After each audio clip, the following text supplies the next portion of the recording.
Hello and welcome to Latika Takes, a podcast with me, Latika Berg. Hi, welcome back to the podcast and thank you always for listening. Today's episode is hands down a blockbuster.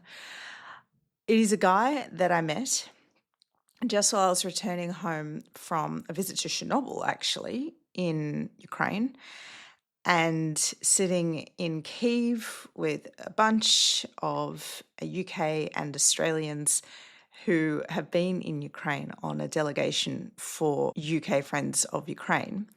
I was introduced to Bambi. No, not that Bambi, another Bambi. I'm not going to call him his real name.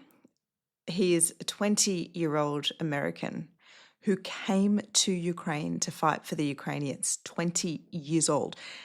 Turns out he has epic drone skills and he's been flying drones that essentially kill Russians on the front line.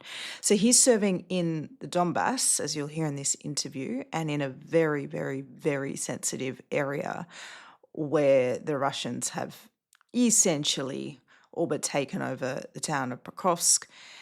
There are a few units that remain, so it's not entirely Russian control, but for all intents and purposes, it is a Russian gain, albeit at a huge cost. They've been trying to get it for more than a year and they've had to expend so many lives to get it. So Bambi and I got talking and I asked him to show me some footage of, I guess, the work he's done with his drones in attacking Russians, and he showed me. And then I asked him all about what being a drone pilot is like in Ukraine. And a lot of it was what I'd read about, but some of it was different too. And you'll hear in this interview, he's just so more detailed than you might expect. So I thought, wow, this is one of the most fascinating conversations I've had with anyone in Ukraine. And I really have to see if there's potential he can speak to you, just the way he's speaking to me. Happily, he agreed. And I have to say, this guy has been sitting in an underground bunker for 6 weeks. He only had a very short time respite off, and he gave me some of that precious time. So I'm very, very grateful. The other thing to note is that Bambi is going to be the subject of a documentary being made by some British filmmakers, and it's very likely to go on HBO. So you're going to see this guy soon on your screens, and I have absolutely no doubt he's going to become an iconic face of this war now into its 5th year. And of course, why I'm here in Ukraine this week, because that tragic, awful, terrible anniversary has now ticked over. Now, Bambi asked me very, very politely, actually several days after we recorded this interview, and he apologised for this, but said, could I please include a link to donate to his unit if that was possible. Of course it's possible. So a shout out here, I'm going to include in the show notes the PayPal link that directs donations to his specific unit. And let's hear now from Bambi about the work he does, and more importantly, why, as a 20-year-old American, he is doing the work he does. Bambi, welcome to the podcast. It's nice to be here. So your real name is not Bambi, right? No, it'd be a unique name, but Bambi is my call sign I use here. What? Did you get to choose this? No, I did not get to choose Bambi. Bambi was just given to me after a really unique experience I had. Which was? It was kind of a long story, but essentially there's this really crazy, I think we just refer to him as schizophrenic because that's how he was. He was Canadian, 7 foot tall, or a bit over, schizophrenic. And long story short, he got really drunk, started believing that a Ukrainian stole all his alcohol, even though he drank it. And then he had a massive knife under his bed. I did not see it anymore. So I ran in my shorts and no socks on, just slipped my feet into the boots, and I ran about half a kilometer to another house to get people, and I got my call sign because I was banging on the door and they opened it up and they said I looked like Bambi, just somewhat abandoned in the cold. Okay, that is not the story I was expecting to hear. When I heard your call sign was Bambi, I thought you were going to tell me you were a doe-eyed assassin. No, that would be glamorizing it. No, I just ran from someone else. So, tell me a little bit about you. You are 20 years old. Yes, I am. You're from Georgia, America. Yep. How the hell do you end up becoming a drone pilot in Ukraine? I think I must have got a little lost somewhere, but no. So I've always supported Ukraine since the beginning of the war. And Why did you support Ukraine? I just, I mean, the support I had for Ukraine didn't kick in until like a few days after the war started, until like, because at first, I saw it as just another war. But then I see like all the things the Russians did, and I decided, it just didn't sit right with me. And just seeing all the things they've done. What in particular did you see that you felt was so abominably wrong? Yeah. Well, for me, it's the 21st century. Everything's recorded, everything's on camera, everything's online. So just seeing them just with no discipline, just being unprofessional, just absolutely just massacring civilians, just leveling civilian population areas. It was insane. And then you get the evidence of the war crimes and all that. You're 20 years old. What was your knowledge of war until this point? Had you read a lot of history? Were you interested in it?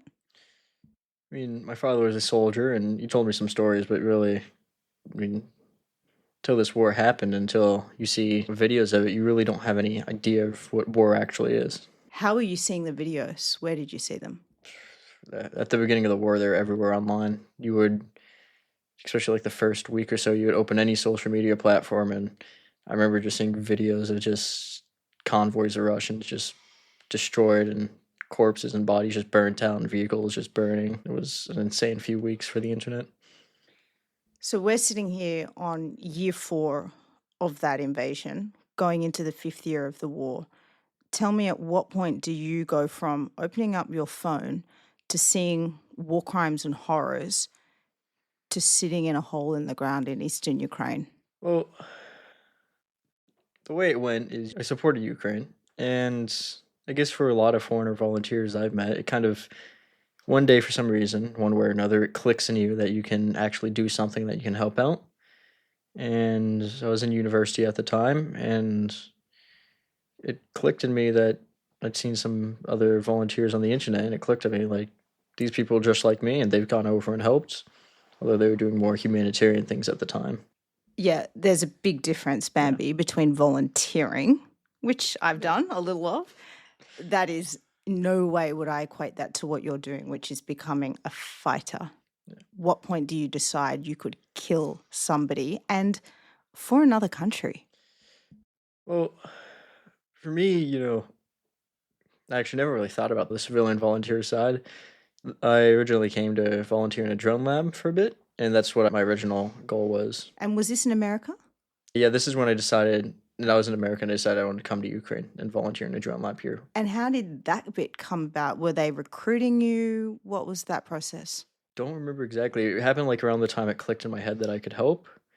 And I had followed some people online. I've looked at them, and they were doing humanitarian volunteers or volunteer aid for the military, and some of them had talked about drone labs, and that's how I found out about it. And what year was this? 2024, actually. Okay, so you spent 2 years between seeing this content and then thinking, I can actually be a human resource for this war. From like the moment it clicked in me that I could go help, it was 7 months roughly that I sat on the decision before I came. Was there any one inspiration? Was some person a catalyst? Was one thing you saw a catalyst? I mean, I wouldn't say one thing's a catalyst. Is just wake up one day with a feeling that I can help and that I should help. Once it hits you, that itch doesn't go away. Okay, this is really interesting because a lot of people, and I don't want to patronize you at all, but a lot of people in your generation hashtag their feelings. They hashtag their cause. They go and fly flags for other countries on their home soil. Why did you choose to go beyond that? Well, I've always believed that's just kind of pointless. Putting a hashtag online, waving a flag, that doesn't do anything in the world. In the grand scheme of things, you're just another supporter out of millions, if not billions. The only thing that's actually going to change is to actually take actions. Just saying you support something, that doesn't really change anything. So what took you from drones a lab in the United States. The lab's in Ukraine with my brigade. Okay, so you came Yeah. to Ukraine to study in the drone lab. Yeah, to work in the drone lab. And what were you doing exactly? Well, it's the same drone lab that we actually have soldiers working in now, since they swapped from using volunteers as soldiers. But all it is you get drones from manufacturers and you put the software that your unit uses. You just update, what the display is for the people. Just changes some settings, and then you solder on some plates and stuff, so it allows you to attach bombs. Bambi, are you telling me you're a geek? No, I suck at the engineering side of drones. I'm just good at flying. Okay. So what made you good at flying? Were you a gamer or something? No, I was on a drone racing team back in the United States. So I have had a lot of experience flying. And I had the idea, I could always fly the drones if I wanted, but I knew I wasn't a soldier. But yeah, it just got here and I was like, I could fly better than a lot of these guys, so I have the skills. And like I said before, that itch of wanting to help, sometimes it doesn't stop, and sometimes you want to, keep doing more and more. Really interestingly, last time I was in Ukraine, I went to a school where they're teaching 16, 15-year-old kids how to fly drones, and then they have competitions. This is actually a very direct route into defending your country, from what you're saying. Yeah, if we're still flying drones in the future, yeah, they'll be helpful. But I would love for that to happen in the United States as well, simply because flying drones is fun. Is killing people fun? Well, I think that depends on the person you ask. I mean, it can be a job and you're just professional about it, but there's also some moments where, we don't like the Russians. You actually hate them a lot of the guys here. So, Do you feel hatred? of course, they're another person, but you hate them so much. You see what they've done. So at the end of the day, when it comes to blowing one up, you don't care. And if they suffer a bit along the way, it doesn't bother you because, well, in your eyes, they deserved it. Has it ever bothered you? No, not a single time. Okay. I mean, that's quite a lot to take on as a 20-year-old. Do you think that the line between you and the person you kill, because it's remote, because it's something you see, how do you see who you kill? Is it through goggles? What is the setup? Depends on our position. Sometimes we have like a full-on TV in there. Sometimes we just have just a tiny monitor. Okay. And does it feel real life, like you're killing somebody, or does it feel a bit like a game? It's remote, it's removed. You're definitely detached relative to like other ways of killing someone, but you're still there at the end of the day. It's still real. If you had to, could you hand to hand kill someone? Do you think it would be the same level of emotional commitment for you? It's definitely a lot more personal hand to hand, especially if you've seen videos of it. It's very personal. I mean, if it came down to it and I had to, I would do it. But it's definitely, I think even the most hardened veterans would be a bit uncomfortable by it. You sound very comfortable with the ethical decisions you've made. Yeah. Have there been any times, how long have you been serving now? 2 years? No. I've only been in the Army for 10 months. Okay, 10 months. Has there been any time over this 10 months that you felt, oh, what kind of person am I turning into? Not really. Or alternatively, are you proud of the person you're becoming? I'm proud of the work I've done. I don't really have any regrets of anything I've done here, so I personally don't really. Yeah. This is a bit weird, but do you watch back your kill videos? Yeah, I think most pilots do. Like we save the videos. Some people, like on our brigade's Instagram page, it's one way to get views and bring attention to your brigade and then get donations. So we'll create a compilation of all of our kills or the best videos, put them all together, put some song over it, and then put it online. And does that part or aspect ever worry you, that you have to monetize this? It's a bit weird, but for us, it just feels a bit funny, a weird, messed up way, because we're taking like I was sitting in position and I was getting all the videos in a group chat from my friends who are also flying on other positions, just making it into a Christmas video with some Christmas music over it, and we put it out on What the Christmas. hell?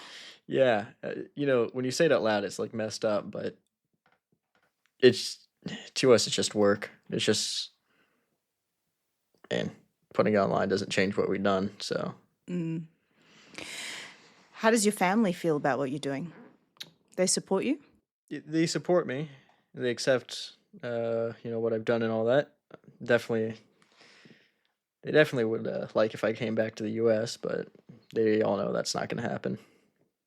When you came here, did you think this is potentially a one-way ticket? Of course, like I think like the best mindset to be in for this type of stuff, like just the mind, like the kind of like the mindset I had is I think a good one. Like expect to be dead within 6 months. Wow, that's a bit hard to hear. Yeah. I understand that motivation if you're fighting for your country. Yeah. What is it that drives you to do that for another country? Well, most of the foreigners, I don't think I've really met any foreigners besides maybe one or two who would. Yeah, I guess technically we are fighting for Ukraine, but I don't think I really met anyone who came here for love of Ukraine. Most of it is you just want to stop what Russia was doing. You know, But what is it that you want to stop Russia from doing exactly? Is it imperialism? Is it a big guy hunting a smaller guy? What is the actual moral breach that you feel so compelled to stop? So much so you would put your own life on the line and be willing to last 6 months more on this earth. yeah, it's all of that pretty much. It's looking at the facts on paper and seeing Russia has continuously invaded its neighbors, so we have no reason to believe after Ukraine they'll stop. And frankly, Ukraine's our best chance to stop them from doing that ever again. So it's seeing that, and then also like from a humanitarian perspective, seeing the crimes, and me personally being in Pokrovsk, I've seen what they've done to that city and the people in it. So, And what have they done? genocide for the people living there. That's pretty much like you can. I know some friends who have their own personal stories from earlier on, like they know just the population left behind.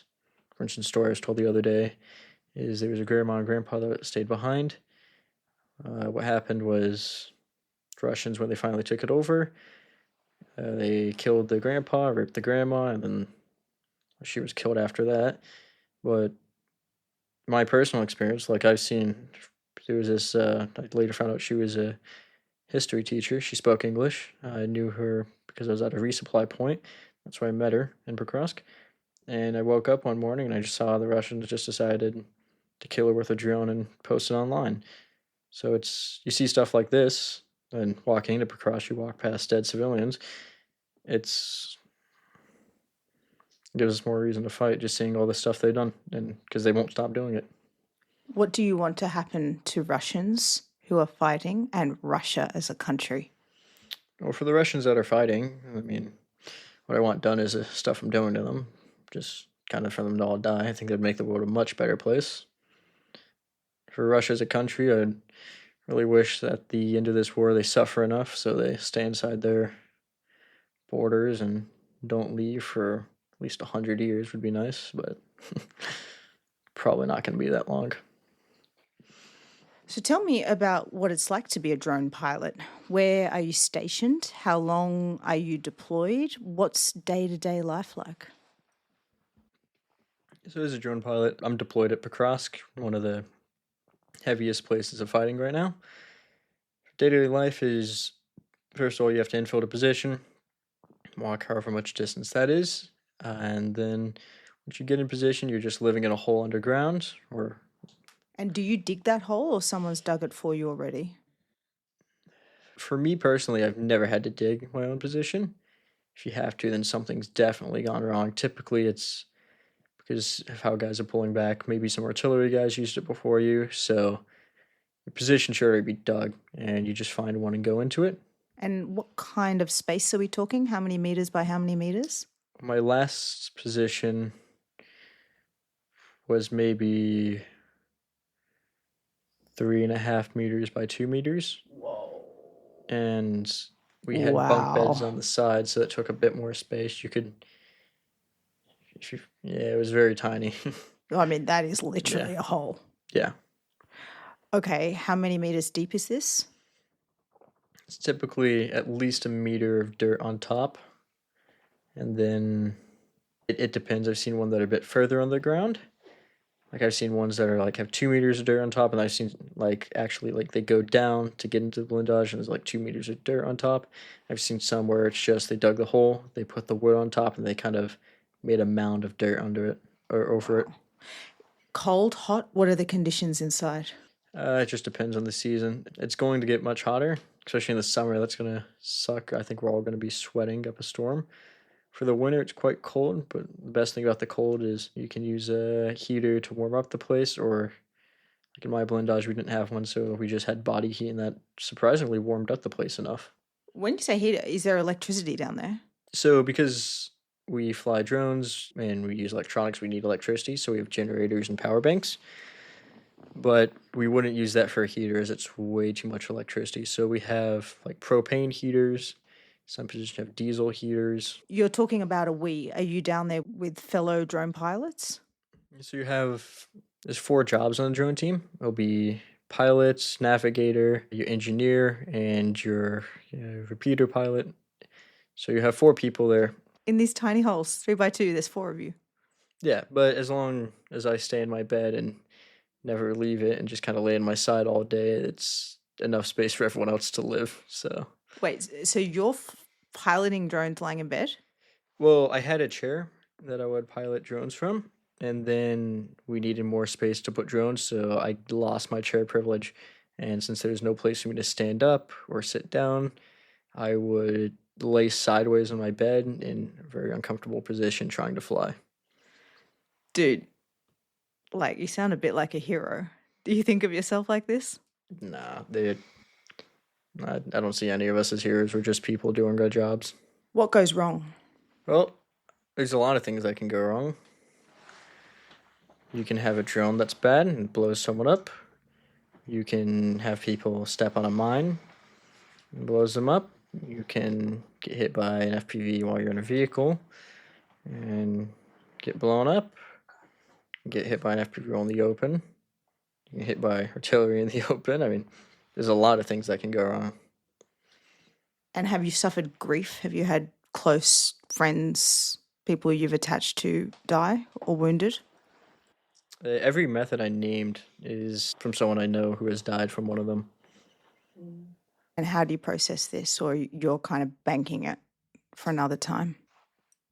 You sort of bank it, and you also become very jaded to it when with this job, and especially where we're at. Like, I don't think there's anyone in my unit that doesn't expect for someone to die. So you become expecting it a bit that someone's going to die, and then when it hits you, it just doesn't really hit that hard sometimes. Is Ukraine struggling to find men to do what you're doing? In my brigade, we're a bit down on people right now. That's because we've been expanding, so that's part of the issue. We expanded, and now we need to fill more slots. For my job, not really. For other jobs, maybe, because some jobs are more dangerous, and there's not going to be really any volunteers for that. What's a deployment look like for you? Is it days? Is it weeks? Is it months? For me, because our area is much more dangerous, and the most dangerous time is walking to and from position, so leaving and going in, our rotations tend to be longer to minimize that risk or the amount of times we have to take that risk. So I've done 12-day rotations. I've done 20-day rotations, which should hopefully be what we're aiming for. I've done hopefully a month at most, but last rotation was 62 days. I mean, that's heaps of time. How did you I mean, are you starting to go mad at this point? Do you say, get me out of here, I'm done? What goes through you at 60 days point? Well, I think around somewhere between day 20 and 30, it becomes easier because you just become so used to it. Just the wake up, fly drones, and you kind of just skip through as fast as possible, just kind of mentally check out sometimes. Do you get lonely? It's hard to get lonely when there's four dudes in such a tiny space. I So mean, it's good camaraderie? yeah, well, if they speak English, it is. Yeah, so are they Ukrainian? Yeah, I've gone on missions where it's been two foreigners, two Ukrainians.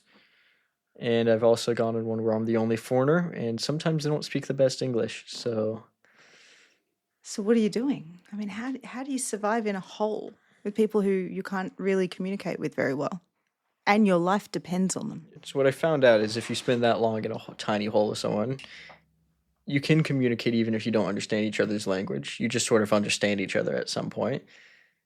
And I do know some words that they use, and a lot of it, like even though we don't really understand all each other's words, like when we're flying and they need me to do something, I understand what they mean just from being with them. What are you most proud of that you've done here in Ukraine? What's probably my work as an FPV pilot. I mean, I've done a lot of good work flying drones, so I guess that's what I'm most proud of. Do you keep count of how many? I mean, is this a thing? Some people keep count. I've tried a bit, but it's difficult because a lot of the times, like for instance, when I was Pokrovsk, I think my first or second mission, we were getting jammed pretty bad, so we were flying a drone towards a tree line. It was like 500 meters away, and we lost video far out. And we knew or we saw on a video stream that it hit the tree line, but we didn't know what. I was just told, hit this tree, there's someone near it. And it wasn't until the next day that I was told our infantry guys who pushed in found a guy that was wounded in both his legs and that I had wounded someone with a drone. So because of situations like that, it's impossible to keep track. Who's got the edge in your view? Are the Russians better at this than the Ukrainians? It's difficult to say because in Ukraine and Russia, it's not like different brigades are at different levels in their capabilities and skills. But I don't know, we each have our own advantages. The Russians have more men, but they also have to advance. And I can tell you from experience, it's a lot easier to hit someone trying to move forward towards your positions and assault them than it is to hit a guy in a hole hiding from your drone. So we have an edge in that, but they also have just a ton more people. They've taken Pokrovsk, haven't they? Yes, they have. So what comes next? Do you feel like Ukraine is on the edge of collapse, or do you think the front line where it's at is something you guys can hold? Well, they've been saying it would collapse after Bakhmut fell, and then there was Andivka and now Pokrovsk, and that's all in a straight line. So they're definitely pushing hard here, but it's just going to be the same as it is. Like driving towards Pokrovsk and all my rotations, you drive past so many defenses and just defense lines. So the Russians still got a lot more to go through if they want to keep pushing. You're an American. Obviously, the political situation in America has changed in regards to the war in Ukraine. Do you have any difficulty talking to people at home about what you're doing and why they should continue to support Ukraine? Or do you feel like at a societal level, your friends and people you talk to still support the war in Ukraine? I definitely do have many people back home that support what I do and support Ukraine, but there's also, I think there's just like a level of disconnect. Like it's just going to be kind of innate. There's nothing you can do with it. There's no way someone back home can truly understand what this war is unless they've personally seen it. And even if they've personally seen it, there's hundreds of experiences, all unique. So even I don't fully truly understand it. So that's the biggest issue. It's just a disconnect. What do you want to achieve for yourself here? When will you know that your work has been done, your mission is completed, and you are happy to go home? Be happy to go home when the war ends. And I do plan on staying until that, working in some capacity, whether it's on the front line. And if I can't do that, I'll work in a drone lab. And in terms of foreigners, and I want to be very clear to my listeners, I'm not at all encouraging anybody to take up arms for Ukraine, but is this something that you think other people would want to do? That's something you should decide yourself, and I don't think I've ever met anyone that would recommend it. I mean, it's obviously something you would not recommend. You're as a high risk of dying. So I can't recommend it, but that's something for someone to decide by themselves. And my final question, what's the biggest thing you've learnt since your time between deciding you could make a difference, coming here, learning and executing how to kill people, and sitting here with me tonight? Well, it's a bit of a weird lesson I've learned, and it's a bit unique. That would be that the rules in this world don't really matter unless you try to enforce them. Like sitting on the front line and seeing everything the Russians do, like talking to people back home, like I say, like, oh, this is what the Russians did, like that's a war crime. They can't do that. It's like rules don't matter unless you enforce it, and it just changes how you kind of look at society because we have all these rules back home. It's like if no one ever enforced it, we would all just do it, or wouldn't all do it. That's overstatement, but if no one ever enforces the rules, then people will just do what they want. Bambi, thank you so much for joining the podcast. I'm amazed at your story. Thank you for the time you've given me, and stay safe. All right, we'll do my best.